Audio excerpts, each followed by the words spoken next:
Hey guys, Ike here from Mike'sOutdoors.com. I'm here today to talk to you about blood trailing. This is kind of a really hard subject to discuss and tell you the right thing, so keep in mind, one of the reasons I haven't done this video before is exactly because it's so complicated. Every scenario is different, so I can't sit here and tell you exactly what to do in your scenario, but I can offer you a few things that I've learned in 23 years of bow hunting, from being on some blood trails.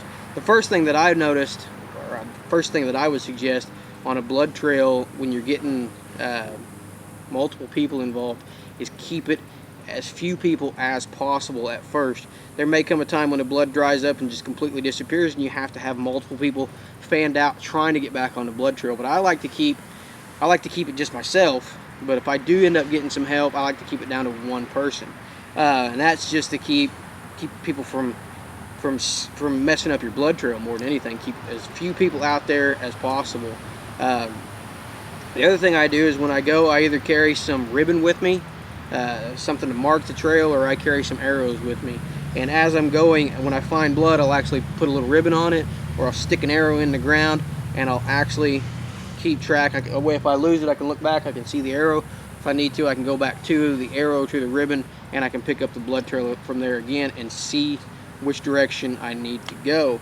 Another tip that I've got, and this is a very important tip, is don't go ahead of the blood trail. Try to stay on the blood trail. I know a lot of times you'll lose blood and you'll have to get ahead of it, but a lot of times when you got a good blood trail, I've seen it happen. I've been a victim of this myself. You get a good blood trail and you just think, oh, that deer's going to be right here, and you don't mark it, you don't do nothing, and the deer's going to be right there, and you just start walking.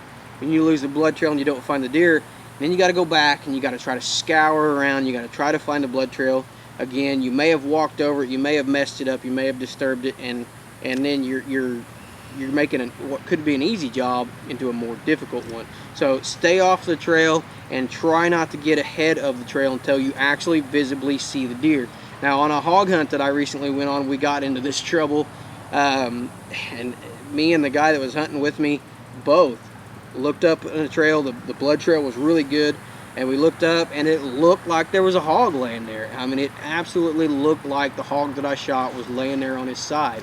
So we just walked over to it, and we got within about 20 yards of it and realized it was a fallen down tree, and what we could see looked like a hog. It had that shape to it and looked like a hog, and we had to go back. We had to try to scour around. We had to try to find the blood trail. So stay on the blood trail until you're sure that you see the deer or the animal that you're after, and then you can move forward. The other thing is the type of blood that you're going to see. Somebody's playing something, some kind of flute or something, but the type of blood that you find on your arrow, the type of blood you find on the ground, can tell you what to do as you go along, whether you need to proceed right now or whether you need to back out and wait. If you get down, if you've made a good shot and you know you've hit it right in the chest, then the blood should be really pink and should have bubbles in it, have air bubbles in it from the lungs. So if you see that, you've got a pretty good sign that you've got a good shot on a deer. And give them 15-20 minutes, give them an hour, give them however long you think's better, or however long you think you should. It's better to wait a little bit longer than to push a deer and get it up. So I always generally try to give it at least an hour unless I see the deer actually fall.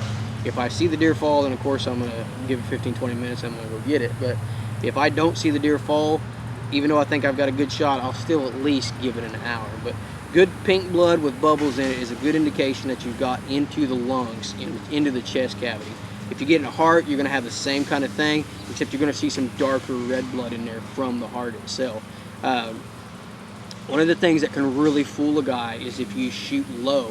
If you hit the leg instead of the chest cavity, the leg will look a lot like lung blood. It'll be really pink. And the only thing that'll notice the difference is it won't have the air bubbles in it. It'll be really pink like lung blood, but it won't have the air bubbles in it. And I know this because I did it. I shot a deer, I hit it low, and I thought that I hit it in the chest cavity, and I hit it low and I hit it right underneath the chest, and it looked like lung blood. And when I started trailing her an hour later, I got her up, and I noticed that I'd hit her in the leg instead of in the chest. And if you hit one in the leg like that, the best thing to do is to keep them moving. Keep them moving and keep that wound open. Don't let them lay down. That's when it's really going to suck, because it's going to be a long night or a long day, and you're going to have to keep constantly getting that deer up to get it to bleed until it bleeds out. And deer can lose a lot of blood. You would be surprised at the amount of blood a deer can lose before it actually will lay down and die. Another indication of a good shot is going to be what we call the death kick. Usually it's indicated in that you got a heart shot. The deer will actually jump up, and with its back legs will actually kick them up. It's like a rodeo bull whenever they do it. They'll stand on their front legs, they'll kick their back legs up in the air, and I mean, they'll almost flip their butts right over the top of their head when they do it. So that is a really good indication when you see that death kick that you got a good heart shot. So those are signs of a good heart shot and good lung shot. Now, if you get a little bit further back and you get into the liver, there's a couple things that are going to indicate a liver shot. One thing I've noticed in a lot of the deer that I've shot, if I've hit the liver and I'm talking to other people, the color of the blood is very, very dark. It's almost black, and it is, you'll know a liver shot when you see it, because it will be almost black. And a liver shot deer, apparently it causes a lot of pain.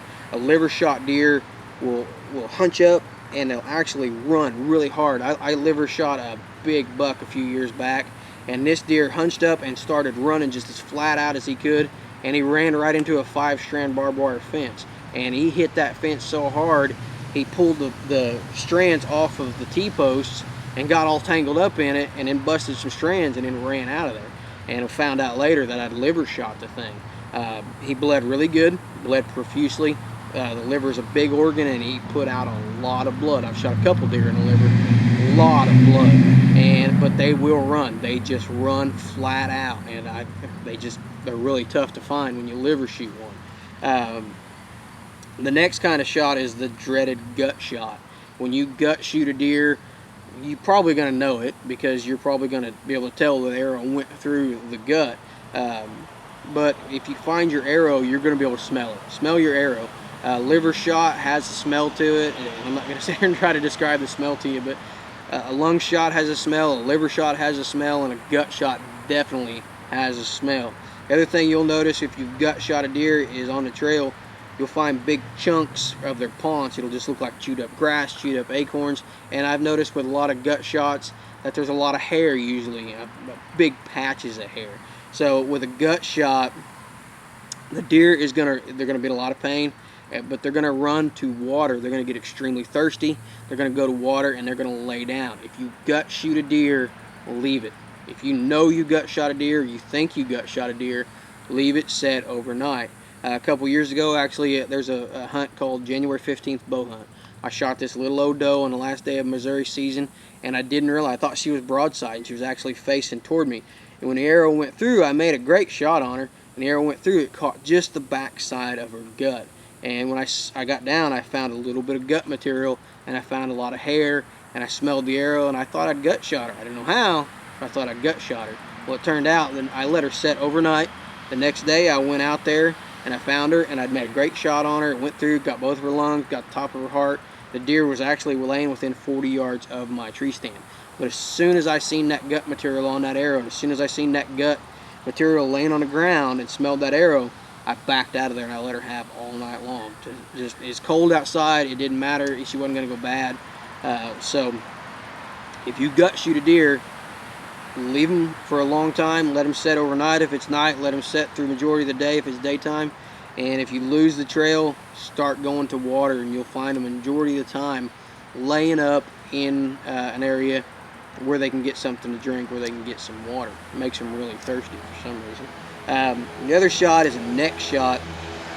A neck shot, you know, I've done it. I've done just pretty much all these shots. That's how I know it. Neck shot on a deer. I shot a doe a few years ago, and I don't know how I did it, but I shot her right here, and she bled and bled and bled, and it looked pretty much like lung blood. It was pink, and it didn't have any air bubbles in it, and she bled and bled and bled, and ended up dying within about 60 yards of where I shot her at. Now, the ideal shot, of course, is through the chest cavity, but there are some times when if you're like me, you know, I've killed 50 deer now. Last year I killed number 50, and in 23 years of hunting deer, I've seen and just about done it all as far as blood trailing and making bad shots go.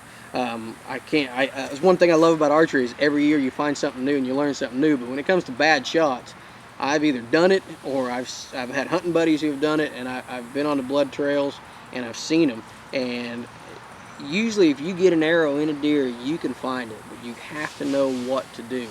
You have to know whether you need to push them. Sometimes you need to push them. If you get a leg shot on a deer, you need to push them to keep that wound open. And if you get a gut shot, you need to leave them alone. And that's something that's going to come with time, and every scenario is different. So this definitely is not a how-to. This is going to solve all your problems type of video, but it's a few suggestions that I've found over the years of making bad shots. One of the worst shots I ever made, one of the best shots I ever made, deer didn't go 20 yards. She was right down underneath me, and I highly recommend you don't take this shot for this exact reason. She was right underneath me, and when I pulled back and I shot, I hit her right beside the spine, and the arrow went through and actually hit her heart, but it hit the bone down here as well, her sternum, and didn't go all the way through. And so now we had no blood trail. I knew I hit her good, and I knew she was probably dead, but we had no blood trail. And we actually got lucky. We'd given up, and as we were walking out, we just happened to pick a trail through the briars and caught her eyes with a flashlight and was able to find her. So it was a great shot, but it was a bad shot as well. Those hard downward angles are just, unless you get a complete pass through, are really tough to find. Another thing that I've noticed, and I've seen this a lot, I worked for a veterinarian when I was in high school, worked for a veterinarian when I was in college, and I've seen it a lot. A lot of people will shoot a deer, and after so long, they'll start actually seeing chunks.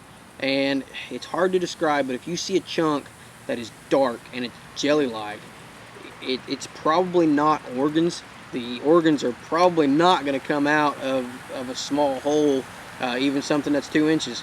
The organs probably are not going to come out continually. When you start seeing that jelly-like substance coming out of a deer, don't start thinking, oh, it's organs, she's going to lay down and die or whatever. What that actually is the blood clotting. And that is a sign that you need to, if I see that and I see that jelly, that dark jelly-like stuff start showing up, I want to find that deer and I want to jump them up again, because they're clotting. They're laying down, they're licking the wound, and they're getting it to clot. And a lot of times you'll see it where they're laying down, and I've seen people do it. They find where they're laying down and they see that jelly-like substance, and they think, oh, her lungs are falling plumb out of her. Lungs don't look like that. If you watch my hog hunt, you'll see the lungs. Or if you've ever cut open a deer, you'll see the lungs. They're nice, bright, and pink. If you see a dark, jelly-like substance, that means the deer is actually clotting up instead of continuing to bleed. That's the time to continue pushing and try to get that deer to open back up and try to get that deer to continue to bleed. So, definitely didn't cover all the things you're gonna find out there, and definitely didn't cover every scenario that you're gonna run into, because I've seen some crazy shots, I've done some crazy shots, and I've had some work out for me, and I've had some that didn't work out for me. But sometimes the difference between finding that deer and not finding that deer, between failure and success, is knowing what to do and knowing what situation you've got yourself into. So hopefully these little tips help, and for more product reviews, how-to videos, be sure to check out our website, ikesoutdoors.com. Appreciate you guys watching.